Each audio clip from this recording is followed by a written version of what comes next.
et la police nationale congolaise pour interpeller les personnes impliquées dans ces actes qui ont été immédiatement traduites en justice. Il les a engagés à poursuivre sans désemparer leur travail de restauration et de maintien de l'ordre public et demande à la justice de jouer pleinement son rôle en veillant au respect de toutes les garanties judiciaires, notamment le droit à un procès équitable. Le président de la République a invité tous les responsables commis à la sécurité de personnes et de leurs biens, sous la coordination des autorités nationales et provinciales, à maintenir un monitoring permanent de vigilance pour prévenir les troubles à l'ordre public et faire respecter la loi dans toute sa rigueur, et ainsi dissuader tous ceux qui voudraient profiter de tels actes pour déstabiliser les fonctionnements normaux des institutions ainsi que la quiétude de nos populations.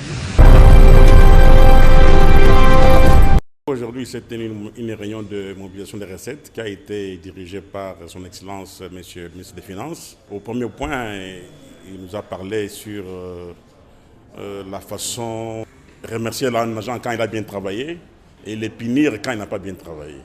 Donc nous aurons des sanctions positives et des sanctions négatives. Ça, il nous a demandé qu'on mette en application ce système de sanctions. Au deuxième point, nous avons traité du comportement des recettes de janvier jusqu'à fin juillet 2024. Il est vrai que les régies financières se sont très bien comportées au niveau des recettes. Nous avons fait un taux de plus ou moins 102%. Son Excellence nous a aussi exhorté pour que prochainement, qu'on déploie beaucoup d'efforts pour aller au-delà.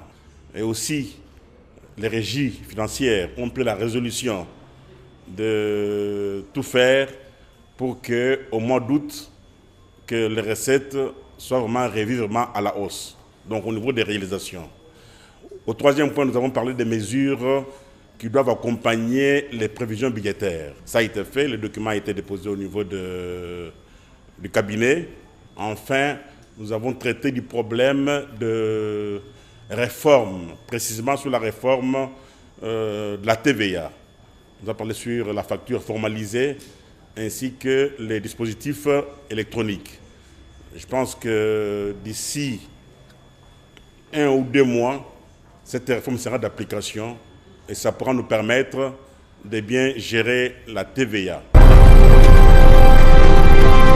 Pour historique, vous savez, le chef de l'État, lorsqu'il m'a nommé ministre d'État, ministre de la Justice et garde de Sceaux, il m'a assigné des missions claires, entre autres celle de rendre efficace le front judiciaire interne contre l'agression rwandaise qui passe par certains Congolais qui acceptent de trahir la République au profit des étrangers. Et nous avons fait toutes les diligences nécessaires en instruisant, en donnant injonction à l'auditorat général des FARDC afin de pouvoir accélérer les poursuites internes contre tous les Congolais qui ont trahi la République, en l'occurrence M. Corneille Nangaa et ses complices. L'auditorat général a mis en place un mécanisme d'enquête, d'instruction préjuridictionnelle ayant donc abouti à l'ouverture d'un procès public. Lequel procès public a été ouvert le 24 juillet 2024. Et aujourd'hui, c'est l'aboutissement heureux de ce long processus d'instruction juridictionnelle.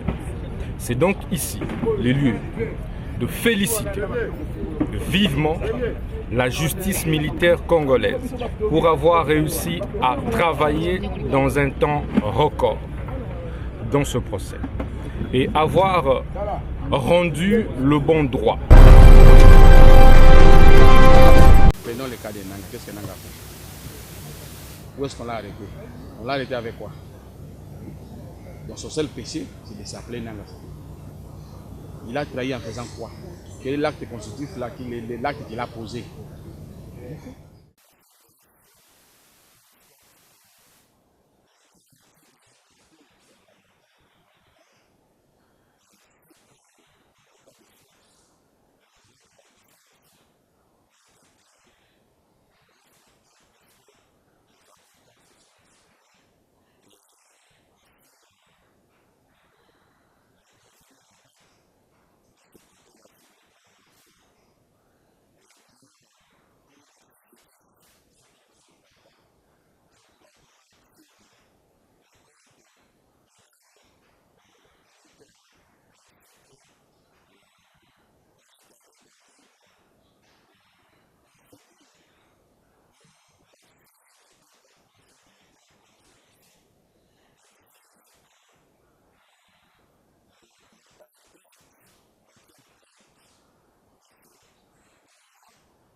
Cette activité s'inscrit dans le cadre de la Journée africaine de l'état civil, célébrée le 10 août de chaque année, visant à sensibiliser le public à l'importance de rendre tout le monde visible en Afrique grâce à un système performant d'enregistrement de faits d'état civil et des statistiques civiles couvrant l'ensemble de la population, a-t-on appris à l'organisation.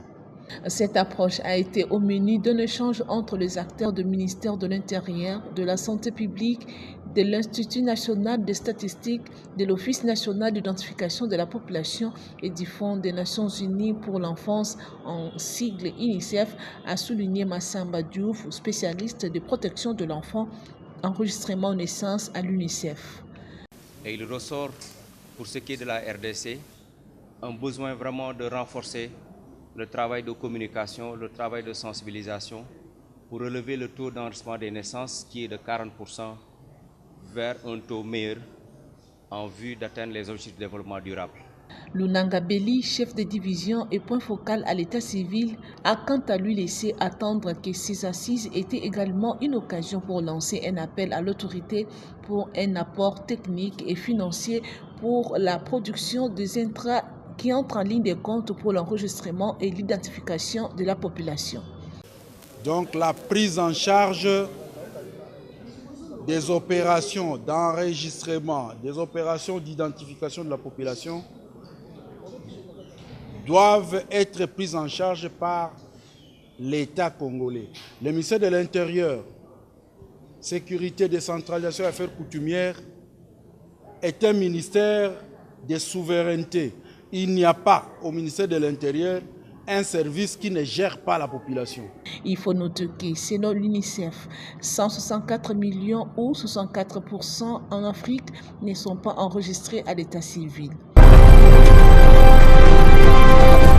Le communiqué de la 34e région qui demande à tous les militaires et policiers qui ne sont pas dans les camps, qui sont dans la cité avec la population, n'est-ce pas, de se faire identifier auprès des cadres locaux, des autorités locales qui sont des chefs de quartier.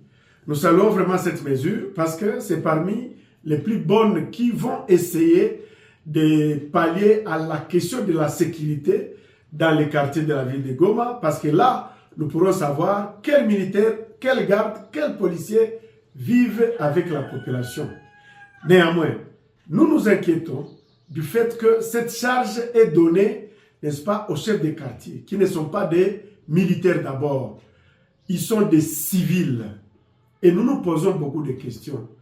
Est-ce que le chef de quartier a été renforcé en capacité pour identifier les militaires, pour chercher la numérotation d'armes, pour vérifier les munitions, pour vérifier les autres grenades, mortiers, etc. Est-ce que le civil est habilité à toucher ces armes? Le deuxième point de la communication du président de la République a porté sur l'ajustement à la baisse du prix de produits pétroliers à la pompe en vue de préserver le pouvoir d'achat de la population. Le président de la République a été saisi des informations indiquant que la structure des prix de produits pétroliers contient de niches où des efforts de compression sont possibles pour permettre la baisse de prix à la pompe pour le bien de la population. Considérant le prix moyen frontière, les charges d'exploitation des sociétés logistiques et commerciales, ainsi que les éléments de la fiscalité et de la parafiscalité, il a instamment instruit le vice-premier ministre, ministre de l'économie nationale, le ministre des hydrocarbures et celui des finances, de se pencher sur la question et d'envisager une solution au regard de 3 scénarios suivants. Scénario 1. Ajustement du prix moyen frontière par le plafonnement du premium à l'équivalent en francs congolais de 100 $ américains qui pourrait engendrer une baisse du prix de 116,43 francs congolais, soit 3,4% des réductions. Scénario 2. Suppression de la mutualisation et prise en charge de coûts de la logistique par unité de volume manipulé, il débouchera sur une baisse de 177,63 francs congolais, soit 5,2% des réductions. Scénario 3. Combinaison des 2 premiers scénarios qui entraînera une baisse des prix de produits pétroliers de 335,93 francs congolais, soit 9,8% de réduction. C'est dans l'objectif de réglementer systématiquement le transport en commun, une nouveauté en ville de Bunia, que le maire a échangé avec les transporteurs. D'entrée des jeux, le commissaire supérieur principal, Mbouikola Bosco, a salué cette initiative qui vient faciliter davantage le trafic de la population à travers les chefs-lieux de l'Ituri. Entre-temps, quelques dispositions sont déjà prises par la mairie de Bunia pour mettre de l'ordre dans ces secteurs. Nous avons opté la couleur jaune comme d'habitude, mais partout, parce qu'il y a une loi qui a été votée pour que tous les taxis bus à travers la République démocratique du Congo doivent avoir une couleur jaune. Et c'est là nous sommes bien convenus. Et en plus de ça, nous avons dit que non, pour éviter des histoires qui peuvent venir dans les jours, il fallait leur attribuer un numéro. Et ce numéro-là sera attribué à partir de la mairie. Nous avons dit que nous les accompagner, c'est-à-dire qu'il faut que nous devons aussi leur créer de parking et de arrêts. Bonne occasion pour l'association des chauffeurs du Congo, ASECO en sigle. Son secrétaire se félicite de l'accompagnement remarquable de l'administration militaire dont la gestion est irréprochable étant donné qu'elle laisse toujours place aux initiatives de développement et de paix. Nous sommes d'accord pour la couleur jaune qu'on doit mettre sur les véhicules de transport en commun et nous retenons aussi qu'il faut que les véhicules soient numérotés. Mais au besoin, s'il y a des plaques, nous acceptons que tous nos véhicules puissent porter la plaque d'immatriculation. Très content parce que jusque-là, on s'est mêlé avec les chauffeurs de taxis moto, mais pour le moment, nous aurons nos emplacements à part. Ça va nous aider beaucoup. Disons que l'arrivée des transports en commun en ville de Bunia est le résultat de la réussite sans précédent du projet d'asphaltage de la voirie urbaine sous la gouvernance impeccable et transparente du lieutenant-général Luboya Kashamadjoni qui milite sans relâche pour la sécurité et le développement dans cette province qui a finalement pris son envol conformément à la vision du président de la République, Félix Antoine Tshisekedi Tshilombo. Daniel Bumba, gouverneur de la ville-province de Kinshasa, a été reçu ce vendredi 9 août 2024 par le chef d'état-major général de FARDC au grand quartier général des forces armées situé au camp lieutenant-colonel Kokolo à Kinshasa. accompagné de son directeur des cabinets adjoints et du directeur général d'Askin. Il est venu solliciter du général d'armée Thio Esongesa Christian l'accompagnement des FARDC dans la gestion de l'opération Coup de poing destinée à l'assainissement de la ville de Kinshasa. Bon, cette démarche était une séance de travail, premièrement pour que nous fassions de civilité mutuelle et de félicitations avec le général Chiwewe, que je connais depuis bien longtemps. Mais également, c'était pour venir demander l'accompagnement de l'armée dans les opérations que nous allons mener sur la ville de Kinshasa. Vous comprenez que Kinshasa aujourd'hui est dans le chaos. Alors nous pensons que l'accompagnement de l'armée est nécessaire à ce stade. Nous savons tous que dans les grandes missions de l'armée, en temps de paix, il a la main-d'œuvre adéquate pour pouvoir nous accompagner dans les réalisations de certaines choses attendues. Et là, c'était justement pour épingler la grande opération Coup de poing que nous allons mener, qui consiste justement à curer nos rivières, nettoyer Kinshasa, désensabler. Aujourd'hui, Kinshasa a plus de 3 420 000 tonnes de déchets. Raison pour laquelle nous sollicitons l'armée en vue de nous accompagner par ses corps. Le génie militaire, le service national, tout autre corps pourront nous aider à aller de l'avant. Il y a des questions de l'assainissement, des questions de l'embouteillage, des questions de l'encadrement, la réinsertion de la jeunesse, délinquance. Par ailleurs, le premier citoyen de la ville de Kinshasa s'est dit satisfait au sortir de la rencontre car l'armée est disposée à l'accompagner afin de revêtir la capitale congolaise de sa plus belle robe. Et nous sommes très contents parce que l'armée est très favorable et nous envisageons d'ailleurs plus loin, comme ça s'est fait dans tous d'autres cieux où l'armée accompagne pour pouvoir établir des protocoles d'accord et voir aussi dans quelle mesure du possible si le gouvernement central peut nous accompagner pour pouvoir élever cette ville qui est quand même le miroir de ce pays. Voilà. Signalons que d'autres sujets ont été également abordés au cours de cette rencontre, notamment l'accompagnement de l'armée dans la régulation de la circulation routière et la formation des Koulouna par les services nationaux.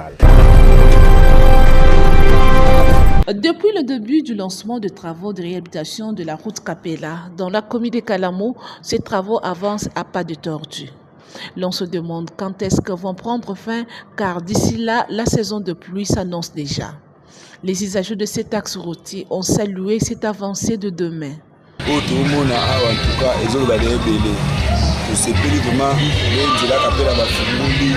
nzela vraiment efrene biso makasi koteka eza bien te tobikaka na bato ba voiture nde bazoleka biso ba mama mbisa mai yaka balekaka mwa vente ezalaka bien na milito donc misalo efrene biso makasi tozoteka bien te tosengi na bino bakonzi ya mboka bino bato botiaki bato batravaye awa batravaye mwa mbangu parce que biso mpe tose retrouve salema nango kitoko tolilango fort bamabulu wana nyonso lelo moto remarqué kaka ke non zela depuis bandaki do basalika mwa ndambo batili basalika wana posa basilisa pena kimia ekota biso tobana kolekela bonzela biso principal yango kolekela alekela batili okangama mosala esila kaka te epesa biso mpe mwa talaka babungela.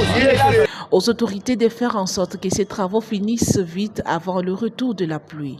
Signalons que ces travaux de réhabilitation de la route Capella sont exécutés par l'entreprise GMC.